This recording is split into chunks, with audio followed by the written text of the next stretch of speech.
ऐसी बदनिगाही। बहुत सारे नौजवान ऐसे होते हैं जो रोड पे खड़े होंगे, कोई बुरखे वाली भी जाएगी ना तो वैसे हमें हुस्न जन कायम रखना चाहिए कि ये वो मुखलिस भाई है जो अपनी निगाहों की हिफाजत में एक बहन को घर के दरवाजे तक छोड़ना चाहता है ना, तो यूं देखेंगे,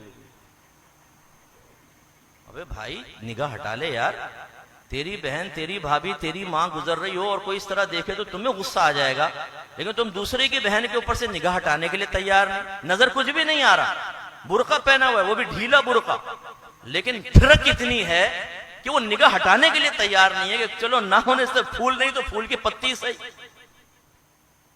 गुलाब का फूल नहीं तो गोभी के फूल को सूंघ ले आदमी, चलो भाई ये इसी मकूले पे अमल कर ले। ये नहीं सोचते कि अब ये आंखों का इस्तेमाल कहां जायज था कहां नाजायज था। ऐसे जबान का इस्तेमाल जब इल्मी नहीं है तो इस्तेमाल कर रहे होते हैं, कलिमात कुफ्र निकल रहे होते हैं बातों की जबान से।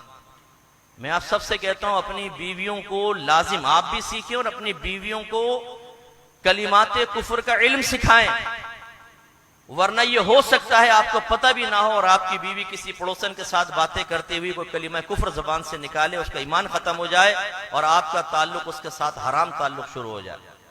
आपके नबी करीम सल्लल्लाहु अलैहि वसल्लम ने फरमाया कि बाज़ औक़ात इंसान जबान से कलिमा निकालता है और उसे उसकी अहमियत का और कबाहत का एहसास भी नहीं होता, लेकिन वही कलिमा उसे जहन्नम में ले जाने का सबब बन जाता। ऐसे हाथों का इस्तेमाल, ऐसे सितर का इस्तेमाल। शादी तो कर लेते हैं, शादी के बारे में मालूम ही नहीं, और में हम जब इस किस्म की बातें कहते हैं, बाज लोग कहते हैं कि मुस्ताब ये ऐसी बातें, क्योंकि हमें बड़ी अजनबी सी महसूस होती हैं कि अगर हम रिलेशन की बातें करें या कोई, हालांकि हमारे मजहब का हिस्सा है। बाहर के मुल्कों में तो सेक्स एजुकेशन करवाई जाती है बाकायदा, हमारे यहाँ तो सेक्स का नाम ले दें और हम जैसे दाढ़ी वाले के मुंह से सेक्स का नाम ले, सेक्स, अरे भाई सेक्स कोई बुरी चीज कोई है, सेक्स तो एक सही चीज है, हमारा मजहब इसकी तालीम देता है, इसका इल्म सीखना चाहिए।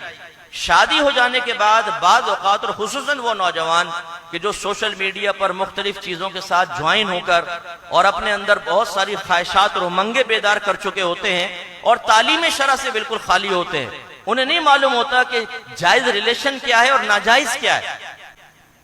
एक साहब ने मुझे मेल की, मुफ्ती साहब वैसे तो मैं जानता हूं कि ये गुनाह है, लेकिन मैंने कहा चलो आपसे पूछ लो, ये सादतें मुझे बख्शते रहते हैं ना, बड़े इल्म होते हैं, सातवें आसमान पर होते हैं, लेकिन हम जैसे जो कम इल्म होते हैं कभी उनको भी सादत बख्श देते हैं कि चलो इनसे भी पूछ लो। तो वैसे तो मैं जानता हूं ये गुनाह है, लेकिन ज़ौजे के साथ ये मामला जायज है कि ना जायज?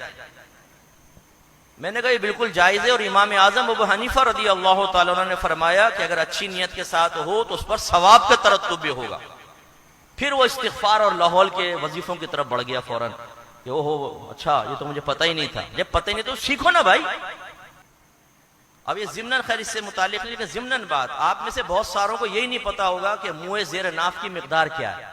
मैं गारंटी से कहता हूँ, इसलिए कि इन मसाइल को पूछते हुए आती है शर्म। अच्छा, औरतों को देखते हुए शर्म नहीं आएगी? हज करके हाजी साहब बैठ के डांस देख रहे होंगे बहुओं के साथ और बेटों के साथ, उसमें शर्म नहीं आएगी, मसाइल पूछने में शर्म आएगी। मुस्लिम की रिवायत है कि एक मर्तबा, मैं आपको बात समझाता हूं, इन मसाइल में शर्म नहीं करनी चाहिए। सहाबा में इख्तिलाफ हुआ, अंसार सहाबा ये कह रहे थे कि अगर कोई ज़ौजा से जिस्मानी ताल्लुक कायम करे तो जब तक इंजाल ना हो गुस्ल वाजिब नहीं होगा। दीगर सहाबा जो थे, मुहाजिर सहाबा, वो कह रहे थे अगर जिस्मानी ताल्लुक कायम हुआ, इंजाल हुआ नहीं हुआ, दोनों पे गुस्ल वाजिब हो जाएगा। हजरत अबू मूसा अशारी रदी अल्लाह तआला अन्हु कहते हैं कि मैंने कहा ठहरो मैं तुम्हारी तसल्ली करता हूं। मैं गया सईदा आयशा सिद्दीक़ा रदी अल्लाह तआला अन्हा के पास और जाकर कहा कि ए मोमिनीन की वालिदा, मैं आपसे एक मसला पूछना चाहता हूं लेकिन मुझे शर्म आती है। सईदा आयशा सिद्दीक़ा रदी अल्लाह तआला अन्हा ने फरमाया कि ये बताओ, अगर तुम अपनी सगी माँ से कोई मसला मालूम करते तो शर्म करते, तो मैं भी तुम्हारी माँ हूं, तुम्हारी रूहानी वालदा हूं, तुम क्वेश्चन करो। कहा कि सहाबा में इख्तिलाफ हो गया है कि गुस्ल किस सूरत में वाजिब होगा, तो आपने फरमाया मैं तुम्हें हदीस सुना देती हूँ।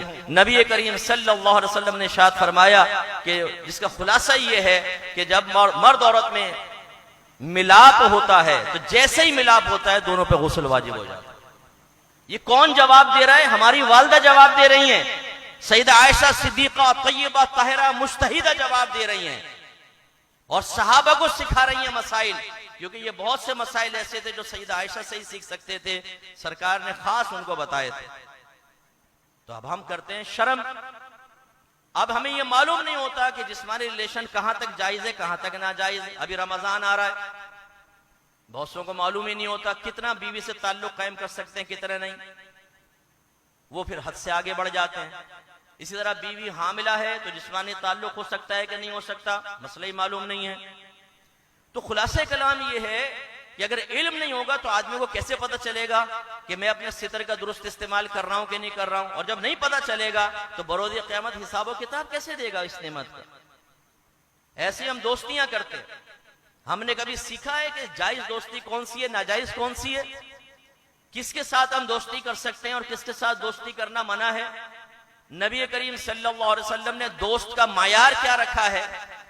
हमारे नजदीक तो मायार ये है कि जो चटपटी बातों से, गंदी बातों से हमें फायदा पहुंचाए, नुकसान से बचाए, हमें कोई नफे दे दे दुनियावी लिहाज से, चाहे वो ढाबे पे बैठकर कोयटा होटल की चाय क्यों ना हो, एक सिगरेट ही पिला दे, कहते यार बड़ा अच्छा दोस्त है, जब जाते हुए गोल्ड लिफ्ट निकाल के दे देता, इतना अच्छा दोस्त, वाह सुभान अल्लाह, इसलिए दोस्ती कर ली उसने।